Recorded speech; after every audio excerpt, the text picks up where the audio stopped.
começa a putaria.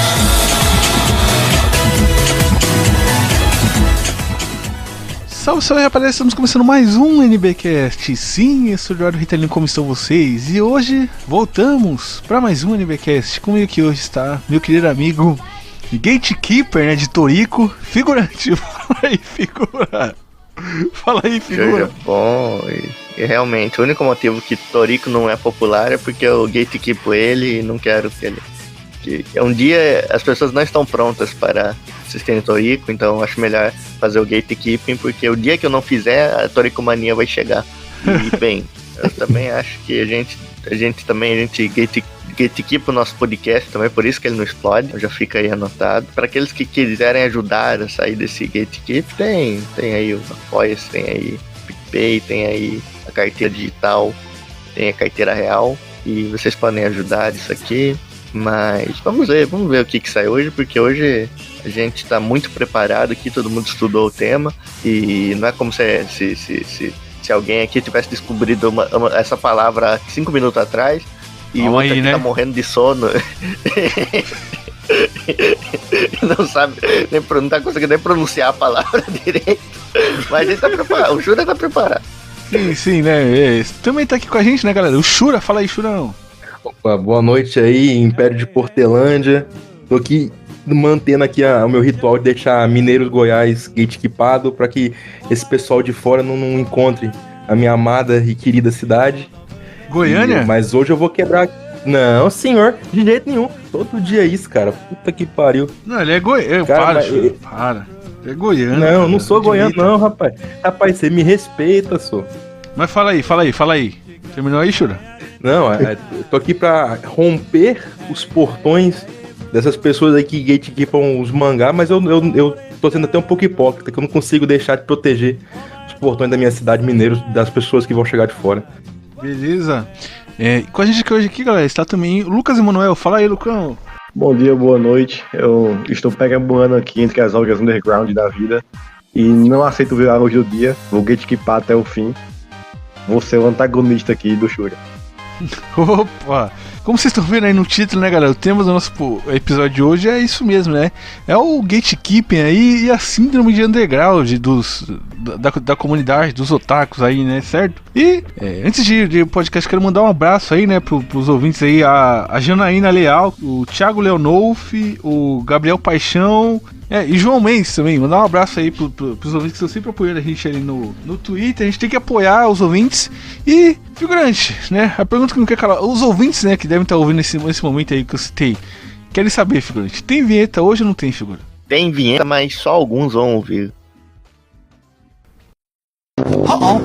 It's Pete. Pete's my name and gatekeeping is my game.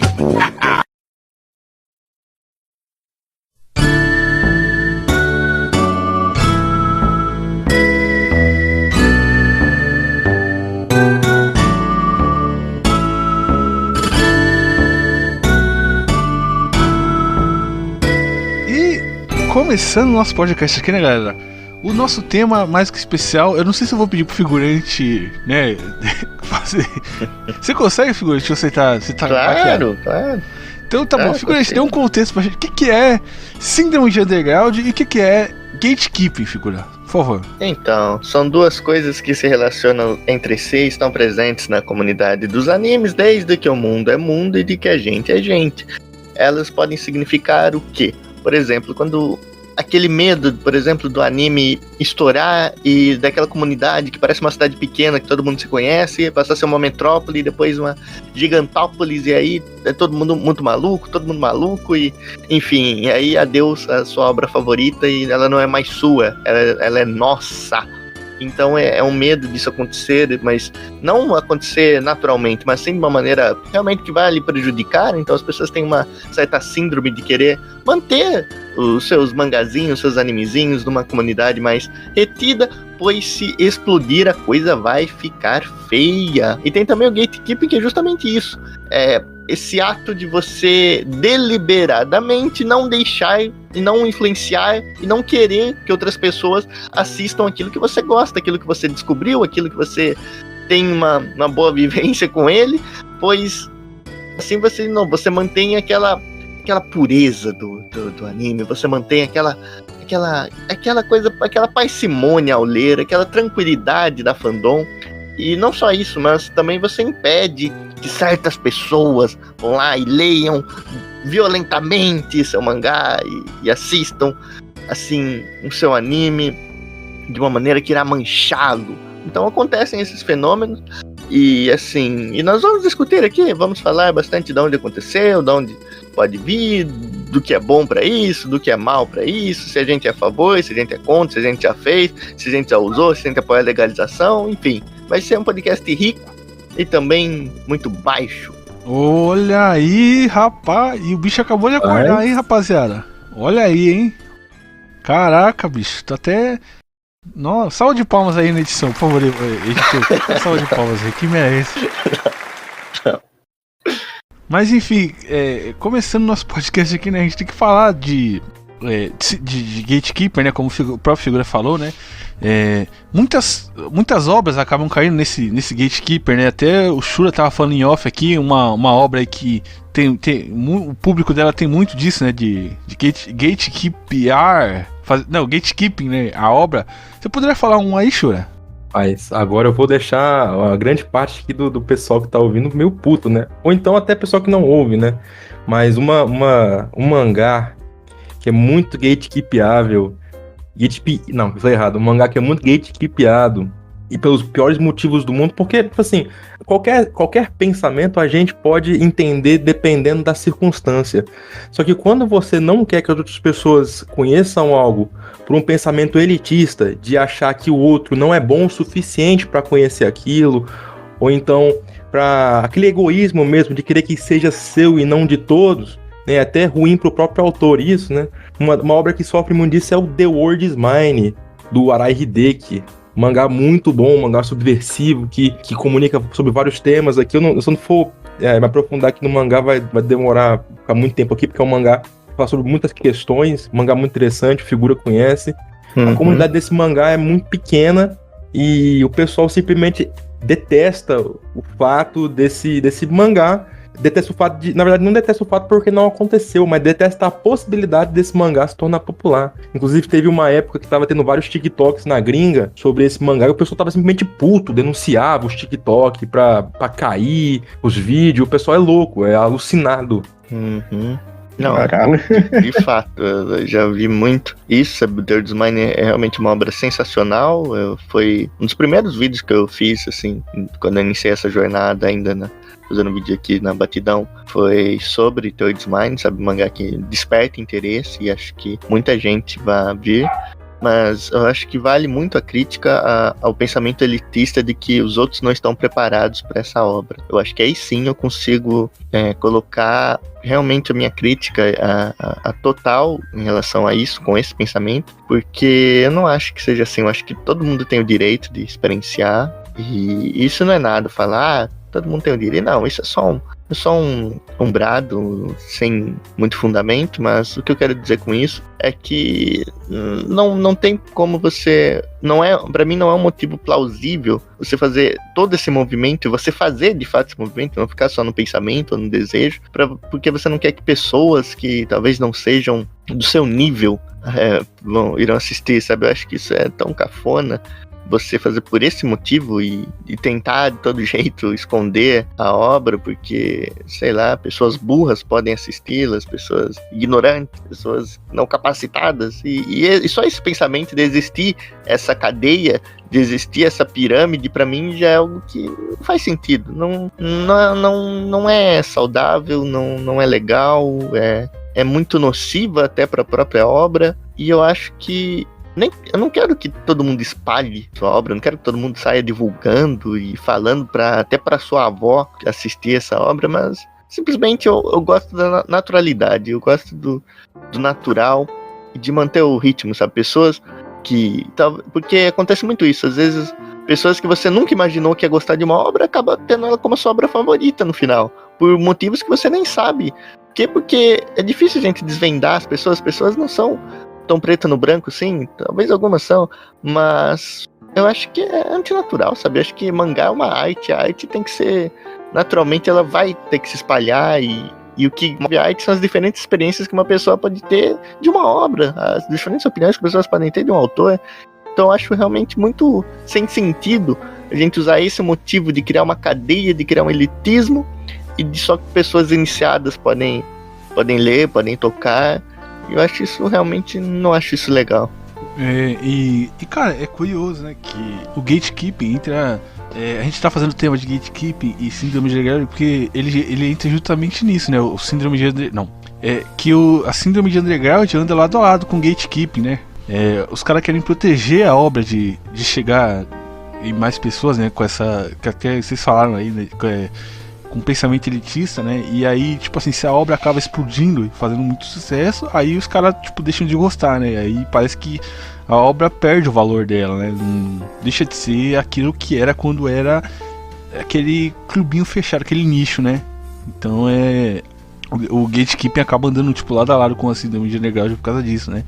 No começo eu falei que eu ia ser mais antagonista do Shura, mas foi uma fala um tanto mais cômica, porque na realidade eu concordo muito com o que o Shura falou. Assim, eu consigo entender parcialmente o que leva uma pessoa a fazer gatekeeping de uma obra, jogo, anime, mangá e tudo mais, porque eu já experienciei com gostos que eu gosto mesmo, algum ponto em específico da obra explodir, furar a bolha e aparecer em diversas camadas da internet ou em mídias e tudo mais, e aí você acaba criando pessoas que não têm muito interesse na obra em si, só tem interesse naquele ponto, e por causa disso ela finge, ou então pensa que... Não, ela finge mesmo saber, conhecer sobre a obra, e na realidade ela não conhece, acaba trazendo uma imagem ruim para a comunidade, e tem muita gente que não consegue desvincular a comunidade de uma obra em si, então acaba não gostando da obra também. Então eu até entendo se for nesse ponto, mas todo o restante é desconsiderado, na minha opinião. Questão de elitismo,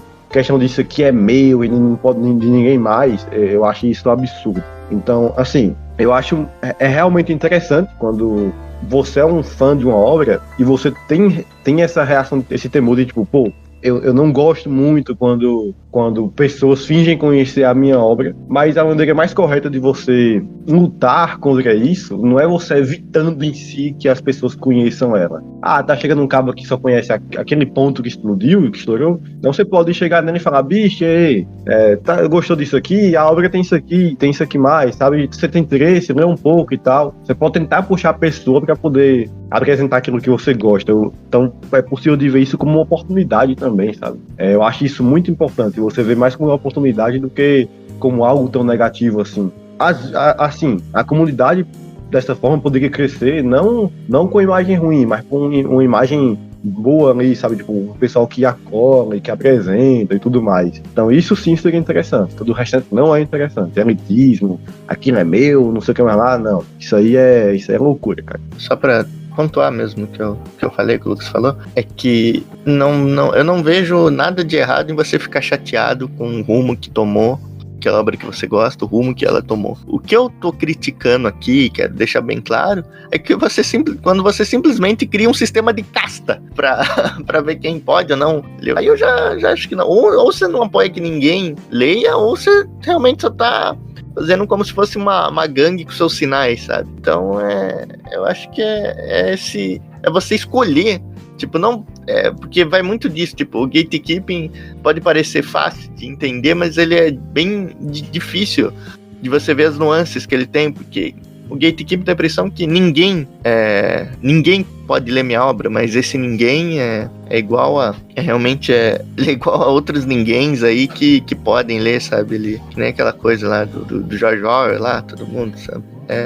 Igual, é um pensamento assim, só as pessoas selecionadas podem ler a obra, porque senão, se muita gente ler, vão estragar, vão fazer uma comunidade tóxica, vão ser assim, sabe?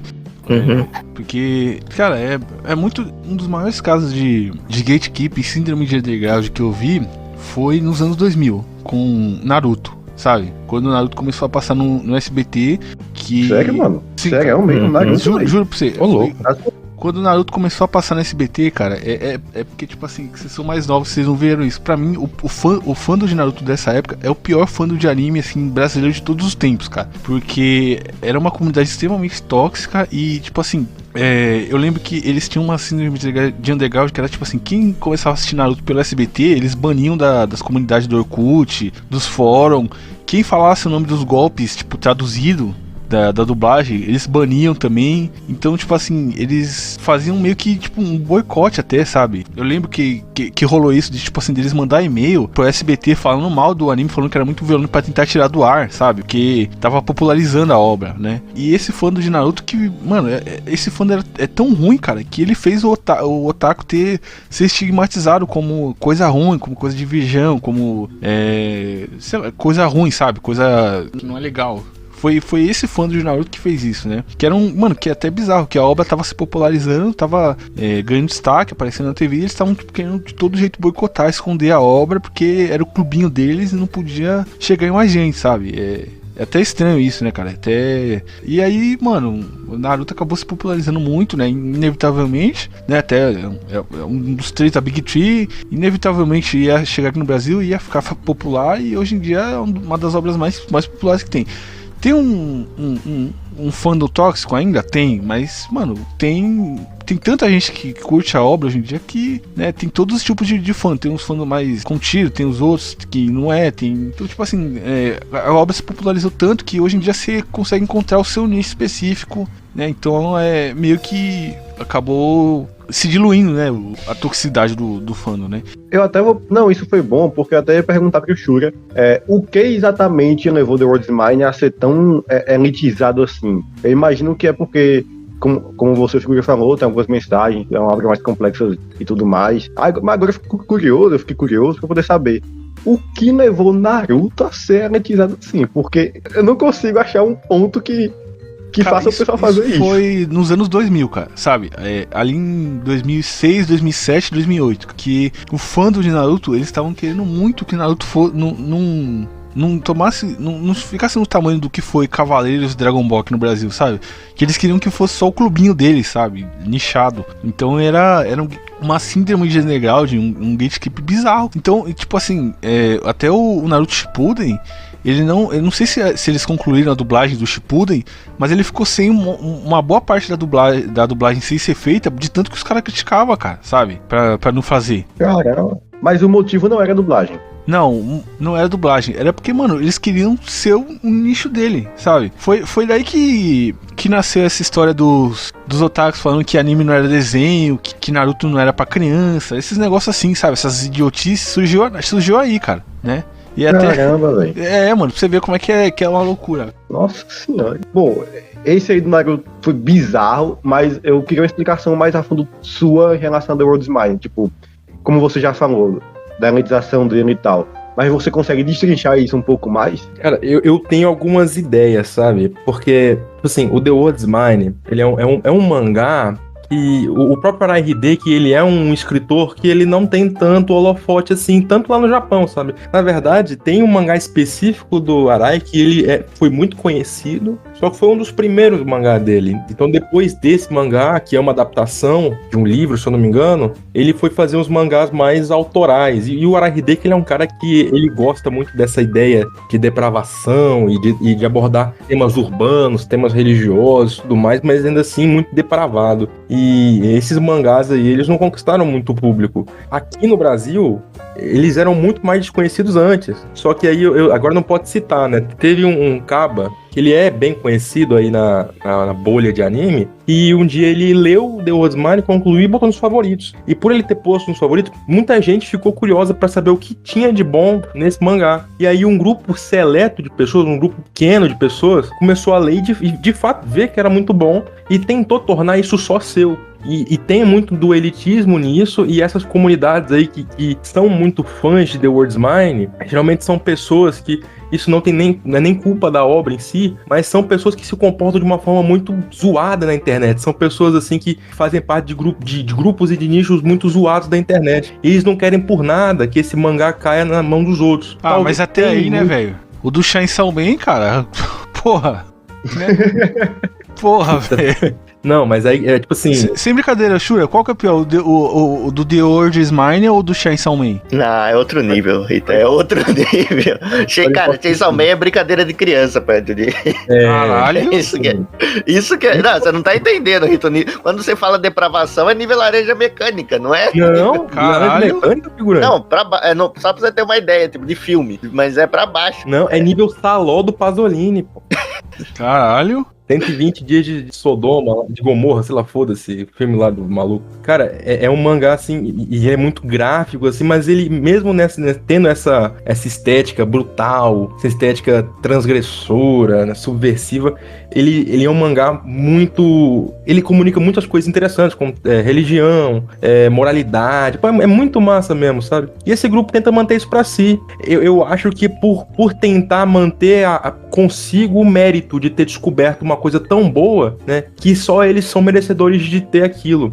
Eu acho que tem um pouco desse sentimento, sabe? Tipo, pô, ninguém conhecia, ninguém dava valor, agora nós conheceu e deu valor, então essas pessoas não merecem, sabe? Ou então, talvez também, muito por essa questão de nós somos bons demais e nós merecemos, vocês não são bons o suficiente ou inteligentes o suficiente para conhecer. Mas aí a gente tem duas bifurcações, né? Primeiramente, quem é você? Você se acha muito foda só por ter lido um mangá diferente dos demais, que é muito singular, só por isso você se acha melhor do que os outros. E aquele outro ponto, como é que você vai criar bagagem se você não conhece essas obras mais desconhecidas e mais, entre 1 bilhão de aspas, as avançadas, né, mais complexas? Para você adquirir bagagem, você precisa disso. Então quem é você para privar os outros de amadurecer, né, nessa mídia, nessa linguagem, né? Quem é você? É um pensamento muito infantil e muitas pessoas, tipo assim, vocês disseram que às vezes a gente tem medo de deixar outras pessoas conhecer algo porque elas vão ser fãs por motivos superficiais ou então vão ser fãs que não entendem tanto quanto eu, mas muita gente da comunidade de anime lê The World Is Mine com a bunda, não entende nada que o autor quis passar, não dá a devida atenção, o devido valor para a obra, lê de qualquer jeito, mente pra si que adorou, só pra fazer parte do grupo e pra botar nos favoritos ali, pra ser o diferentão. Isso aí seria, dava pra pontuar esse movimento, tipo, é o síndrome do Akunohana, né, da mensagem de Akunohana, do livro e tudo mais. Tipo, tem muito isso, na comunidade de anime tem muito isso, ainda mais esse pessoal mais underground, né? Lê de qualquer jeito, ainda mais no My Anime List, lê de qualquer jeito, dá um 10, só pra pertencer a um grupo que se vê melhor que os outros, sabe? Nós somos melhores porque nós conhecemos Kishi, nós conhecemos The World Is Mine, nós conhecemos Ravages of Time, a gente leu, nós somos melhores que os demais, então aí eu vou lá ler de qualquer jeito, só pra eu ficar junto com eles, tá ligado?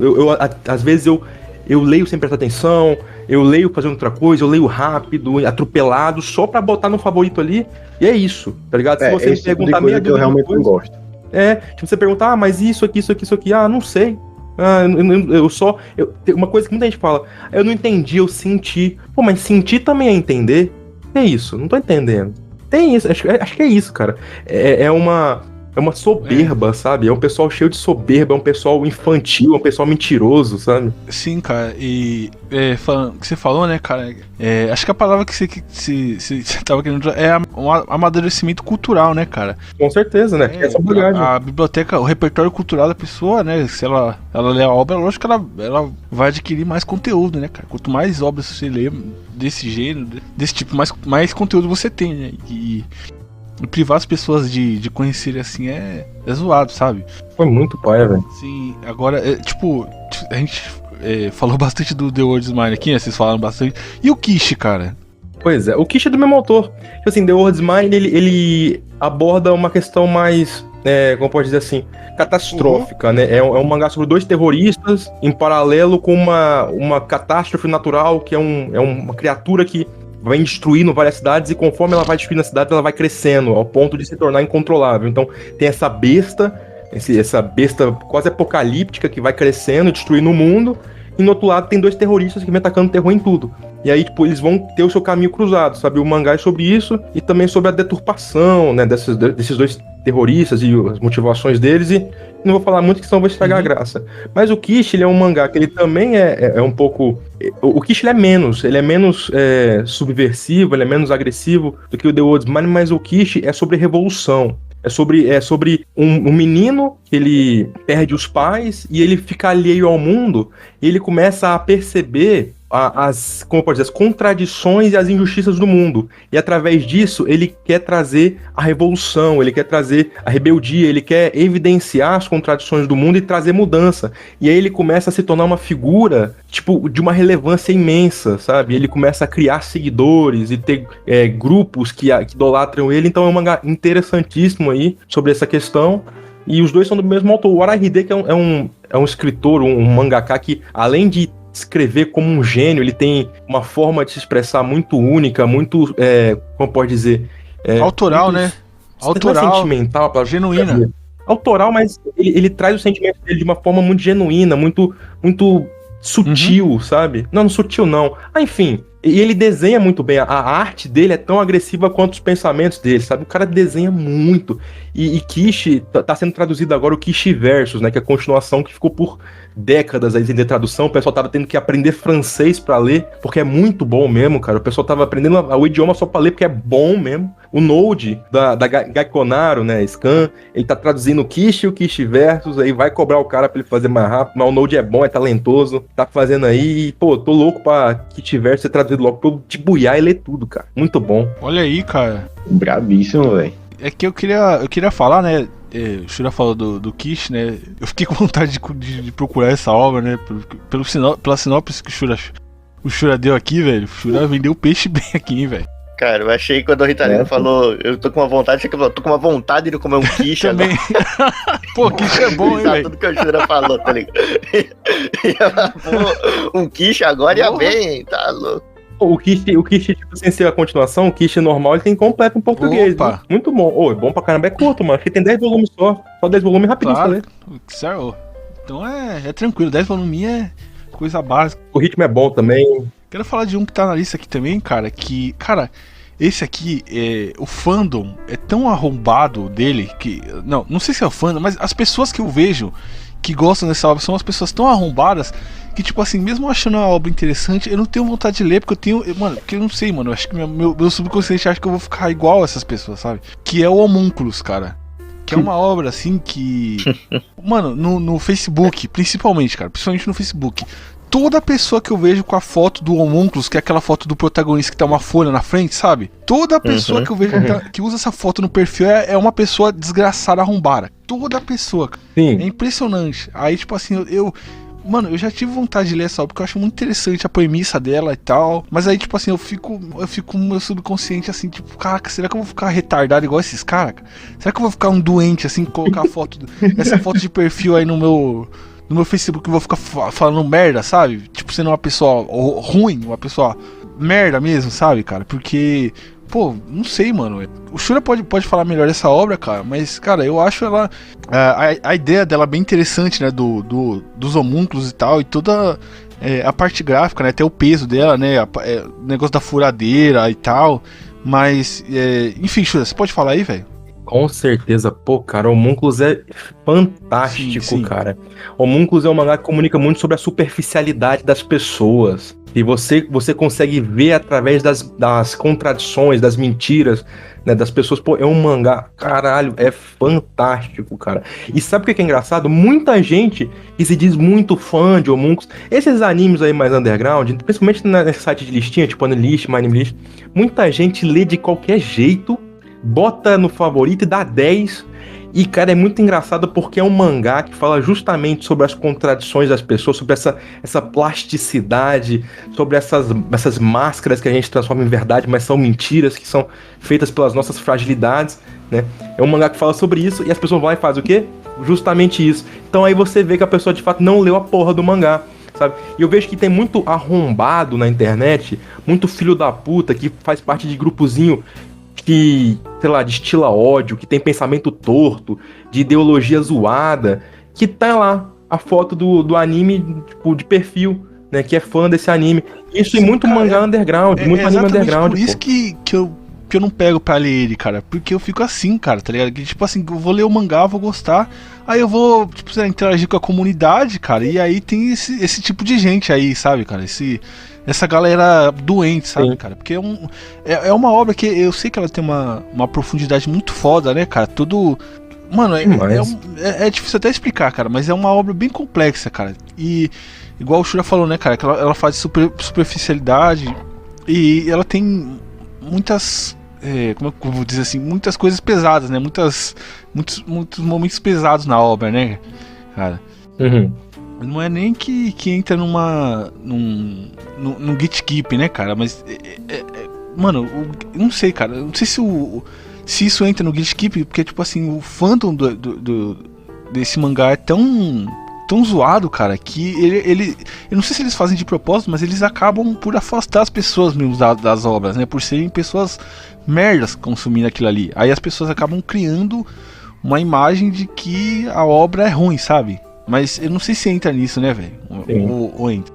Cara, eu não sei se eles são pessoas asquerosas pra tentar repelir as pessoas para suas obras, mas acaba que, coincidentemente, eles afastam as pessoas por justamente se comportarem dessa forma. E é bizarro, cara. Você vai no Twitter, qualquer obra underground, The World's Mine, Kishi, Homúnculos, que são obras que têm uma proposta muito interessante. É uma proposta que fala justamente sobre moralidade e tudo mais, e que essas obras são contradizentes com esse pensamento dessas pessoas, e você vai lá e vê esse monte de gente que tem pensamento supremacista, pensamento de ideologia agressiva, de ideologia contra, sei lá, direitos básicos de outros, pessoas com pensamentos preconceituosos, tá lá, o cara gosta desses animes, desse mangá. Então, tipo assim, o otaku já tem uma imagem de um cara que, sei lá, o otaku, assim como o jogador de LoL, né, que tem a imagem de que odeia a minoria, que é machista, que é incel, e aí você vai lá e tem esses mangá e anime underground, que aí esse estereótipo, ele é intensificado, e, pô, os caras estão dando motivo, né, cara, porque é complicado, porque muitos são, de fato, assim. Então é ruim pra imagem da linguagem, porque, pô, cara, não adianta. Não adianta você que não gosta reclamar. Anime, mangá, é arte popular, inclusive, né? Você tentar acabar com o anime, você tá tentando, de fato, trazer aquela ideia renascentista de arte, que a arte moderna não é arte. Você tá fazendo isso com anime, pô. Falando que anime e mangá não é arte. Mas é arte popular, cara. Quadrinho é arte popular, é arte acessível, pô. Então, assim, você pode desgostar de anime e não querer ver ele como arte, você não adianta, é arte. E você limita, sabe? Você cria essa imagem horrível para essas obras tão boas, com tanto valor, simplesmente por ser uma pessoa zoada e tentar manter isso para si, pro seu grupo, que são de pessoas zoadas igualmente você. Então é complicado, viu? Cara, eu busquei algum áudio assim que fosse underground ou tivesse muita gente de gatekeeping, e na realidade eu não consegui encontrar uma. Mas por outro lado, Pode ser eu tenho um exemplo de obras que puxaram algo oposto. síndrome de underground, né? Uma obra que. Ou não? Uma obra que puxou essa síndrome de underground no seguinte quesito. A obra ficou famosa e a pessoa deixou de gostar Então, dela. É exatamente isso, cara. Porque tem isso também, né? Perfeitamente no tema. Pois é. Então, uma recente que eu vi algumas pessoas, muitas pessoas na realidade, sendo um tanto contra, é Frieren, velho. Sim. O animaço, sabe? Um mangá muito bom que teve a primeira temporada finalizada no final de março, se não me engano. Até então não teve anúncio da segunda temporada. Mas é curioso como, quando a obra ela não era exatamente tão conhecida, o pessoal tava lá curtindo ela e tal. É uma obra diferente, é uma obra que tem uma pegada bem serena e aborda uns temas massa e tudo mais. Então, ela não chega a ser um negócio. É uma obra. Ela tipo, é uma obra leve, né? Ela consegue ser leve, mas ela consegue abordar uns temas mais pesados. Tipo, ela lida bastante com o tempo, né? Com como você gasta seu tempo e a passagem do tempo, né? Das pessoas, da vida, né? Do nosso tempo de vida mesmo, né? Sim, cara. Então, tipo, ela tem os seus significados, mesmo no final do simples, leve e tudo mais. E ela não é aquele negócio que é fácil de você elitizar. Por quê? Porque ela tem essa forma tão sutil que fica parecendo ali uma obra mais simples e tudo mais. Só que aí, tipo, quando ela se tornou mais famosa, que foi quando ganhou o anime, o pessoal viu que o anime é bom, que o anime é bom e a obra é boa, começou a surgir pessoas que ficou tipo, não, ficou famoso é ruim. Já não gosto mais. Que era já é overrated, que já não pode. Que não era tudo isso. Porra, tipo, aí já começa a ser aquele pessoal, essa obra que é boa de verdade, essa aqui não é. Aí, pô, fica aquele negócio chato, insalubre que o pessoal não é nem estragando uma comunidade, é que ele mente pra si mesmo, dizendo que não gosta mais daquela obra, ou então não se permite gostar daquilo, não se permite experimentar aquilo, por causa só que ficou famoso, só que deixou de ser underground. E isso é tão ruim quanto, minha opinião. Afeta mais a pessoa em si, mas acaba também afetando outras pessoas que vão na mesma onda, né? Nunca tocou na obra, mas só porque é famosa, vai começar a não gostar também, sem motivo algum, sabe? Então, dessa síndrome de underground, tem diversas obras que são exemplares disso. Frieren só foi a mais recente. Então você pode ter diversas outras de exemplo aí. Não consigo lembrar de outra agora. Cyberpunk Edgegunners. Eu nunca vi gente falando mal do Cyberpunk, só do jogo. Alguém fala mal do anime? Não, nunca vi. Acho que Jujutsu, né? Jujutsu tem isso. Jujutsu tem isso, mas é menos por ter sido underground e vindo à luz, e mais porque ficou muito famoso e já por natureza vai ter isso, né? Tipo, gente que não gosta, gente que gosta, gente que nunca assistiu tendo alguma opinião, coisa do tipo. Aí não tem como escapar. Mas Frieren foi um negócio... foi curioso, né? Que tipo assim, lançou... Que agora os animes estão lançando assim, né? Eles lançam em 2 partes, né? Aí ano passado saiu uma parte de Frieren, né? Acho que até o episódio 12, se não me engano, né Lucas?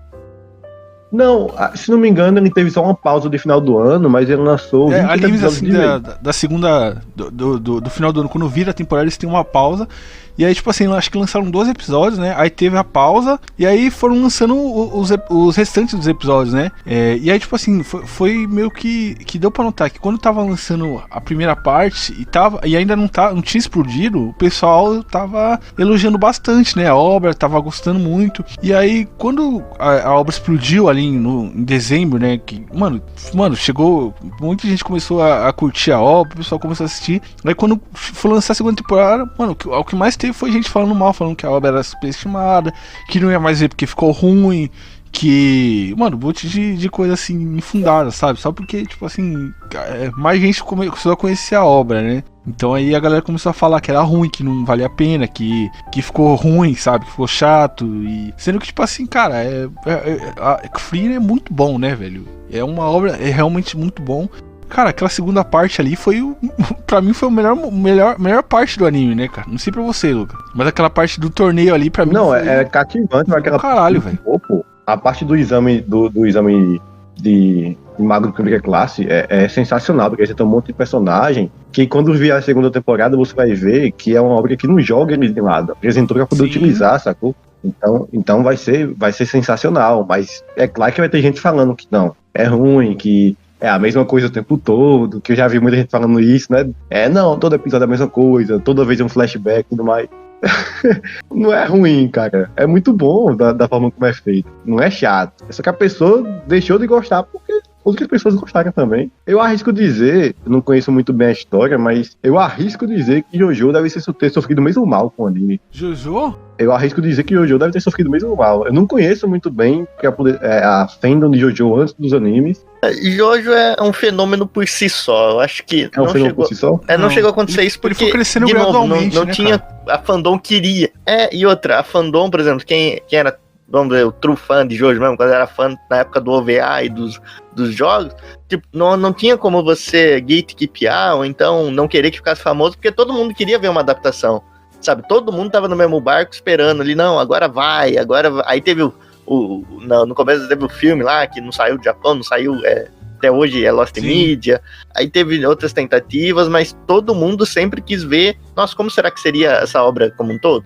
Então pode ter um outro, mas a Jojo sempre clamou por popularidade. Eu lembro que quando tava saindo, eu comecei a ver Jojo quando tava saindo o final da parte 2, né? Que foi um amigo meu que me indicou. E eu lembro que no Facebook ainda tinha um grupo lá de jogo, mano, era um grupo pequenininho, acho que não tinha nem 500 pessoas, né? E aí o pessoal, tipo, meio que fazia campanha pra indicar Jojo pros amigos, tá ligado? Que falar que a obra é legal, falar das referências, falar porque a obra era legal e tal, pra ter mais gente ali falando de Jojo e entendendo, né, as referências, as coisas que falavam, né, cara? Tanto que aí quando chegou no Stardust Crusaders, né, aí já tinha muito mais gente lá no grupo, né, falando de Jojo, falando das referências, falando dos personagens, fazendo mais memes e tal, né? Então o Jojo é um exemplo oposto, é um exemplo bom de algo underground que ficou famosa. É porque as pessoas queriam que o Jojo ficasse popular porque, mano, não tinha ninguém pra conversar sobre, sabe? Era muito triste, cara. Então a gente queria... Todo mundo queria que o Jojo ficasse popular pra gente ter mais gente pra falar, pra entender as referências, pra gente conseguir conversar, né? Aí é fogo, cara. Porque as únicas fontes era o OVA e o jogo de fliperama lá, eram as únicas fontes que tinha de ser... ter Jojo por muito tempo, assim, por muito tempo mesmo. E aí as pessoas aclamavam por ter mais conteúdo, e evidentemente com mais conteúdo você vai ter mais pessoas ali ao seu lado. Então não era, digamos que uma coisa ruim na conta, era só uma coisa natural. E foi assim com o Jojo. O Jojo teve seus momentos assim de popularidade extrema, ele poderia talvez até ter sido mais do que é, mas por vários motivos ali, distribuição, e mudança, e Netflix e tudo mais, ele acabou com o ápice mesmo sendo na parte 5. Mas, tipo, não, era difícil você ver. Claro que sempre tem o pessoal que reclama, por exemplo, do absurdo, que é, você pega as exceções da fandom, você pega as coisas estranhas que tem em toda a fandom, e é claro que vão ter gente que não vai gostar disso, que tudo mais, mas a fandom de hoje sempre clamou por mais. Tipo, você vê na época que eles faziam campanha pelo anime, fizeram muita campanha, por exemplo, pro mangá vir aqui pro Brasil. Isso foi algo que por muito tempo também não tinha, era algo tão distante, porque era uma negociação complicada, e mesmo assim eles fizeram. Então Jojo acho que talvez até um exemplo bom de um anime que se acostumou e que queria, porque Jojo, assim, ao passar do tempo, parecia questão de tempo para ele virar um clássico moderno, sabe? Porque ele já era um mangá muito clássico, mas ele ainda não tinha um anime para chamar de seu. E aí, quando ele teve o anime virou um clássico, sabe? O anime já tá dos animes mais marcantes. Eventualmente você vai ter um Jojo ali na lista, no meio de Dragon Ball, no meio de Cavaleiros, e seja lá o que for. Então ele conseguiu isso. Mas, enfim, as fandoms sempre... É difícil você ter uma fandom 100% boa, sim, sabe? Isso é impossível. Só pra vocês terem uma ideia, né, cara? Se a gente tá falando de Jojo aqui, eu lembro que em 2012, né, eu tava assistindo, né, uns vídeos do YouTube, né, que eu tava procurando jogo de luta pra baixar de Play 1, né, de emulador de Play 1. Aí eu vi um vídeo de um cara, né, que ele fazia um top de jogos de luta de Play 1, e um dos jogos que tinha lá era justamente o jogo da parte 3, aquele jogo lá do Stardew. Aí é bom, eu lembro até hoje que ele fala, ele falava Jojo, Jojo's Bizarre Adventure. Aí ele indicava o jogo, falava que era um jogo legal, ele falou, e parece que agora em 2013 vai sair a parte que tem esse protagonista aí de chapéu e tal, que não sei o que. Já teve a parte já teve o anime do avô dele, que é esse velhinho aí e tal, que, mano, mas é muito maluco, né, cara? Pensar no mundo sem Jojo, né? No mundo onde Jojo não era popular, cara. Que parece que sempre foi, né? Mas é tão distante, parece, cara. A gente sente velho, a gente sente, sei lá. Mas é verdade, o Jojo é um fenômeno por si só. Mas eu queria me estender um pouco agora e voltar a falar sobre gatekeeping, sobre tudo isso. E falar que depois eu queria até trazer um mangá que eu gosto muito, que ele não sofre com isso, mas vocês vão ver onde eu quero chegar. Mas enfim, eu queria falar aqui, cara, que a gente tá aqui falando, é muito fácil argumentar, é muito fácil a gente falar tudo isso estando desse lado, digamos que do lado, é confortável falar sobre gatekeeping quando você não tá gatekeepando, assim. Só que eu queria falar também que, assim, eu sei que é muito fácil, mas eu queria propor, olhar um pouco, talvez, pro porquê às vezes as pessoas gatekeepam, porque as pessoas às vezes fazem algumas coisas que não são tão legais, mas eu queria propor, porque isso não vem do nada. Assim, muitas vezes você pensa numa obra que tem um valor pessoal para você muito grande, só que ao mesmo tempo você tem um medo muito grande de que outras pessoas possam estragar a experiência que você tem como sua. E é claro que a gente não pode ser egoísta de demandar que a nossa experiência seja prioritariamente a mais importante de todas, mas a gente também não é perfeito, sabe? Então eu sinto que muitas vezes é difícil a gente tocar nesse assunto, porque é um assunto delicado e tudo mais, mas eu gostaria mesmo de trazer uma reflexão, porque eu sinto que muitas vezes o gatekeeping, ele tem sim o seu sentido, quando ele não é por exemplo, para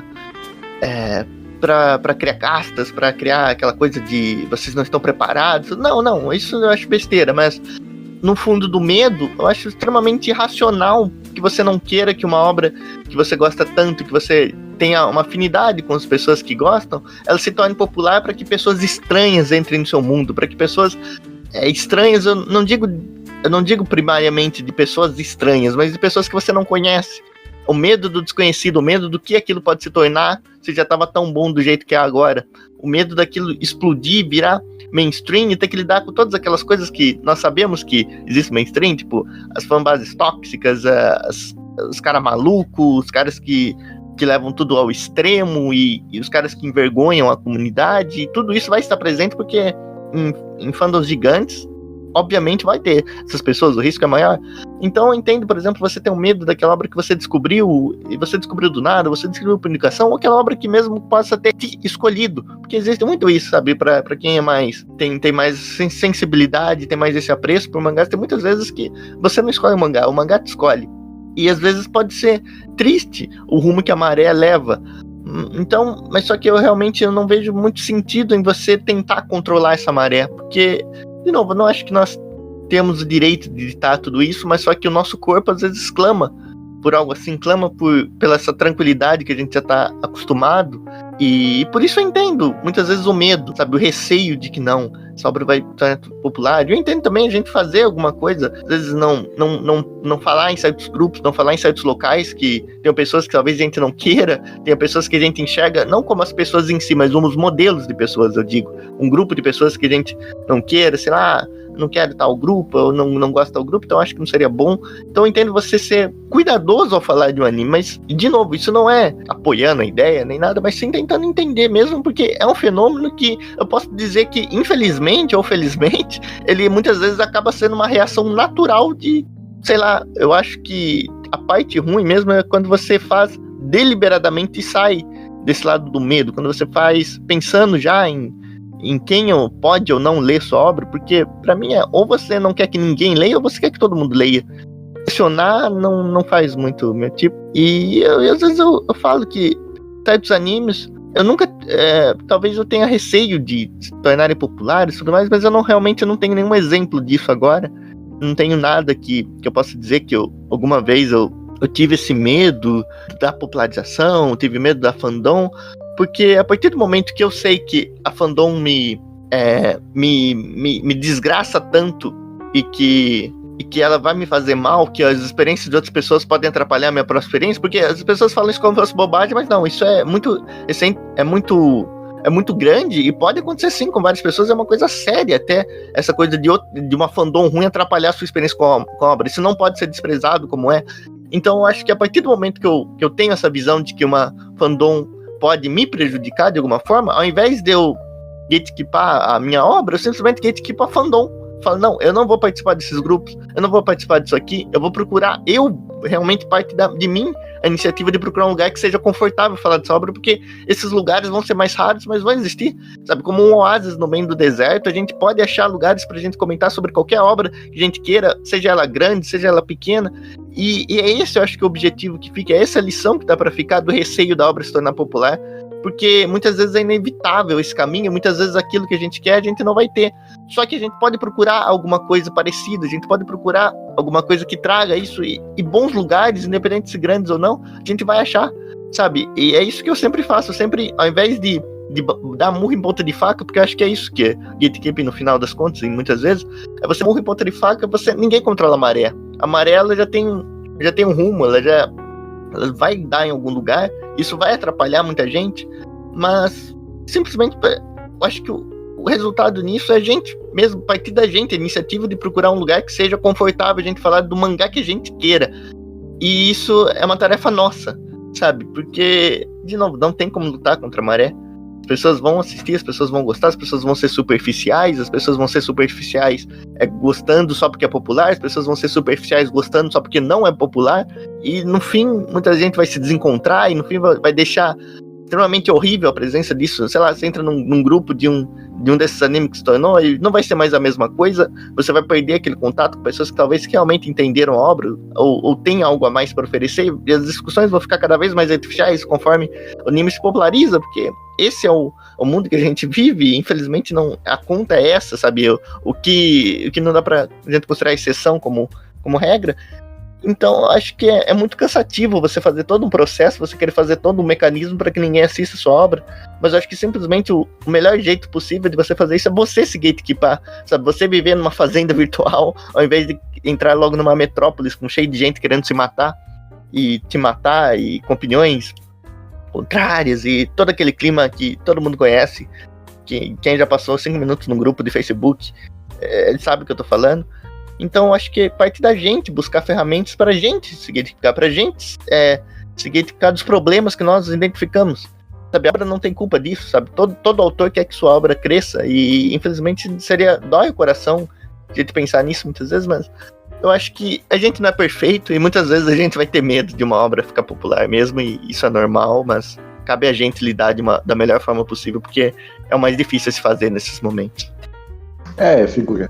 Só para poder contribuir com o que você falou, eu vou trazer uma experiência um pouco mais pessoal, porque, como eu disse no começo, eu não sou absolutamente contra gatekeeping, e há um motivo para isso, que é justamente aquilo que você e o Shuri já falou, eu também falei, sobre manter fãs superficiais longe.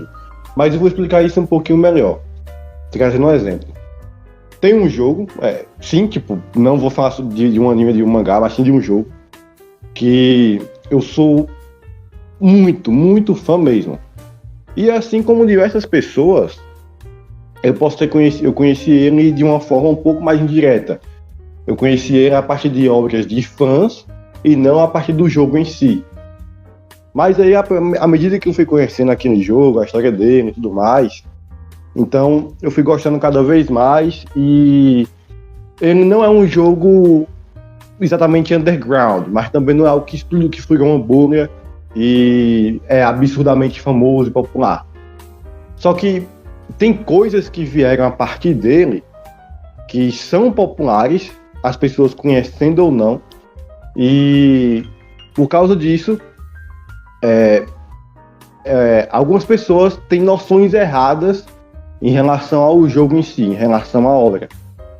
E aí, o meu problema com isso é que essas pessoas, elas não têm interesse em conhecer o jogo, em conhecer a obra em si, e mesmo assim, elas ou se passam por fãs, e criam em comunidades que, querendo ou não, vão ser um pouco da imagem da comunidade geral ou do jogo em si, ou então propagam informações que não são verdade. Tipo, informações sobre a história do jogo, sobre o personagem e tudo mais. E por consequência, propagando essas informações que não são verdade, você cria uma imagem falsa sobre aquela obra, o que eu acredito que seja ruim em todo o quesito possível, porque você gera expectativas falsas, ou a versão sem motivo de outras pessoas, e quando a pessoa vai conhecer a obra em si, se ela for conhecer, pode pensar, putz, isso aqui não é o que eu esperava, sabe? Então, o meu verdadeiro problema, e o único ponto em que eu posso dizer, beleza, gatekeeping tem uma razão que existir, é isso. Que é você evitar que aquela obra, não que ela não fique popular, não que ela não seja somente sua, mas sim que ela seja vista de forma errada, sabe? E pode até ser superficial, mas que não seja de forma errada. Pelo menos isso, sacou? Porque, como você disse, vão ter pessoas que vão ver aquela obra de forma superficial. E, na minha opinião, também não tem problema. Você não precisa ser um fã ferrenho que conhece tudo. Você pode só gostar de uma coisa ou de outra. Então, só gostar daquilo que você vê por cima mesmo. Mas, pô, o chato é quando o que você vê, quando o que é popular sobre a obra é errado, sabe? É falso. Ou então é algo muito... São diversas piadas que acabam quebrando um pouco o clima da obra em si, ou então é diretamente mentira mesmo, sobre o personagem, história e tudo mais. E aí, por exemplo, eu já criei uma página, entrei em comunidades e tentei, tipo, vocês conhecem essa obra por causa disso?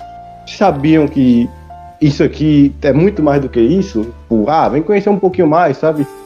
E as pessoas, no geral, elas não tinham a vontade de conhecer mais, e tudo bem, mas que pelo menos elas parassem de compartilhar informações que não são verdade, e às vezes isso nem funcionava.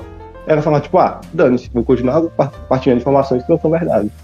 E isso é meio triste, sacou? Porque aí quando eu vou em outra comunidade, eu vejo lá um cara perguntando, isso aqui por que tal personagem é assim? Eu olho e penso, pô, não é assim, não tem por que você perguntar isso, é um pessoal passando informação errada pra você, tipo, isso se repete muito, sabe? E aí, esse é o único ponto que eu posso concordar, mas fora isso, o gatekeeping é ruim, no geral. Sim, pelo menos essa é a minha visão. E só pra complementar ainda mais e botar um ponto final aqui, e pra mostrar que não pode parecer esquisito, mas a gente tem que botar nessa discussão que todo mundo é humano. E o que eu quero dizer com isso? Por exemplo, todo mundo, isso eu falo todo mundo mesmo, toda pessoa pensa assim, e quando o mangá, digamos que ele é underground, ele ainda tem aquele espaço de que as pessoas não chegam, certas pessoas ainda não chegaram naquela fandom, seja lá o que for, então ainda tem aquela sensação de pureza, aquela sensação de você poder modelar o que vai acontecer, o que de fato não é real. Mas todo mundo que entra numa fandom e tudo mais, todo mundo mesmo, não quer que aqueles caras leiam sua obra, não quer que aqueles caras leiam seu anime. E você me pergunta, quem são os caras? Eu te respondo, você que me responda, porque todo mundo tem aqueles caras que não quer contato, sabe? Todo mundo tem aqueles caras que você tem uma ojeriza, todo mundo tem aqueles caras que você não quer ver nem pintado de ouro, todo mundo tem aqueles caras que você não, seu pensamento não vai. E eu digo isso, pode ser posicionamento político, posicionamento de filosofia, pode ser simplesmente pelo modo de agir, pelo modo de pensar. E a gente sempre vai ter esse pensamento de que talvez não seja legal andar com certo tipo de pessoas. Eu digo isso pro bem, digo isso pro mal, seja lá como for, mas sempre vai ter um grupo de pessoas que você não gosta muito. E na fandom é sempre diversificado. Então, quando a obra é pequena, você ainda não tem contato com todo tipo de gente. E aí dá essa impressão de que você pode moldar. Mas eu digo, o normal é você ter realmente não querer. Mas o anormal é você realmente querer moldar e bloquear o direito dessas pessoas de terem uma experiência com uma determinada obra. Então eu digo que o gatekeeping, ele tem sim muito da onde por vir. Ele não é feito do nada. Mas é mais a gente trabalhar para não agir simplesmente pelo medo. Sabe, a gente agir de uma forma melhor, de uma forma mais bem pensada, de uma forma com o coração mais aberto. E eu vou aproveitar aqui só falar o que eu tenho que falar, depois não falo mais nada que eu tô falando demais. Mas é falar que, por exemplo, tem uma obra que eu gosto muito e que ela tem um valor pra mim enorme, que é Koku no Hito. É uma obra assim que é sensacional, sabe? Pra mim é o melhor. Se você me perguntar qual é o melhor mangá, eu vou responder que é ele. E ele é conhecido também como The Climber. E ele é extremamente, ele é tudo aquilo que eu admiro e basicamente tudo aquilo que eu gosto tem um pedacinho de Koku no Hito, sabe? Ele é a base que eu tenho pra tudo, geralmente, assim, pra um mangá que eu vou mais adorar, ele tem que ter alguma coisa daquilo. Ele é extremamente introspectivo e tudo mais. E eu descobri ele do nada, assim, numa página pequena de Facebook que eu segui, ele postou lá uma imagem que não tinha balão de texto nenhum, era só uma imagem dele subindo uma montanha e olhando pro horizonte, era só isso, e aquilo já foi o suficiente pro mangá me escolher, que é aquilo que eu já citei aqui pra vocês, que às vezes o mangá nos escolhe, a obra nos escolhe. E foi assim comigo. E hoje eu tenho a tranquilidade de falar em qualquer grupo que eu for, se eu botar lá a imagem de Koku no Hito e falar sobre a obra, eu posso falar tranquilamente que eu não vou ter problema nenhum, não vou ter irritação nenhuma, sabe? Vai ser a melhor coisa do mundo, vai ser essa, sabe? Tipo, vai ser a coisa mais tranquila, e eu posso falar em qualquer grupo, não, um grupo mais caótico ou um grupo mais tranquilo. Se eu for falar de Koku no Hito, eu vou sair com uma boa prosa. Agora, imagina o seguinte, se eu tenho essa obra, tudo, eu tenho certeza que ela não vai se tornar popular, eu tenho certeza que ela vai, felizmente ou infelizmente, ela vai continuar desse jeito. E aí tá, mas aí eu faço o raciocínio pra entender mesmo. Por exemplo, amanhã vai sair um anime de Boku no Hero, aí anuncia o anime, eu vou ficar primeiramente feliz, porque eu queria muito isso, mas aí sai o anime, vai lá, o anime estoura, tem um monte de gente, tudo, e aí a experiência que eu tinha eu já não tenho mais. Eu vou ficar feliz com isso? Não, naturalmente eu vou ficar puto com isso. Eu não gosto de pessoas, assim, eu não gosto de pessoas nem na vida real, ou criar na internet, sabe? Tipo, se é um lugar muito cheio de pessoas, eu não vou. Eu prefiro um lugar calmo do que um lugar movimentado. Isso é de mim. Então não tem como me forçar e eu jamais vou entender e vou gostar disso. Mas o que eu vou fazer pra lidar com isso? Eu não vou gritar com as nuvens, eu não vou gritar com as pessoas por estarem existindo, mas é um medo que fica, e a experiência não seria mais a mesma, e a experiência seria realmente, de fato, estragada, mas eu não voltaria a isso contra a obra, por exemplo, como a gente já citou aqui, gente que vira casaca quando a obra fica famosa. Eu simplesmente iria me ausentar desses lugares e procurar um lugar melhor pra discutir. Finalizou aí, figura? Sim. Então, eu acho que dá pra finalizar o episódio aqui, né? A gente falou aí de Gatekeep, né? E Síndrome de Underground. Foi um episódio muito bacana, né? Muito produtivo aqui que a gente fez. Muito interessante, né? E foi uma discussão até legal aqui, né? Um bate-papo bem legal. Dá pra finalizar o podcast aqui, né? Pra finalizar o podcast, eu queria falar aí pros ouvintes pra ouvirem o podcast do Figurante, que é o figurante de um anime de comédia chamado Vira, né? Que se vocês gostaram da prosa do Figurante aqui, do Figurante dando essa aula aqui, né, pra gente, vão lá ouvir o podcast dele, que é um podcast muito alto astral, muito feliz, né? E, inclusive ele tá fazendo agora a sériezinha nos Loki, que tá muito boa no canal dele, ele e o Shura. Isso, junto com o Shura também, com o Shura. Shura tá tem um massa, canal tá dele, massa. que é o Samuel Shura, e tem o Boteco Claquete, né, que é um canalzinho de cinema que ele abriu agora, né? Sim, muito sim. bom. E eu acho que só isso que tem, né, pra falar, Que né? isso, gente, obrigadão. Galera, obrigado por ouvir até aqui. Foi um episódio bem bacana que a gente fez. E pra finalizar o podcast, quero lembrar a todos aí que o link de todas as plataformas de stream, Spotify, Deezer, iTunes, tá na descrição do vídeo do YouTube, tá aí o podcast do Figurante também, o canal do Shura. E é isso, galera. Obrigado por ouvir. Tchau! Tchau.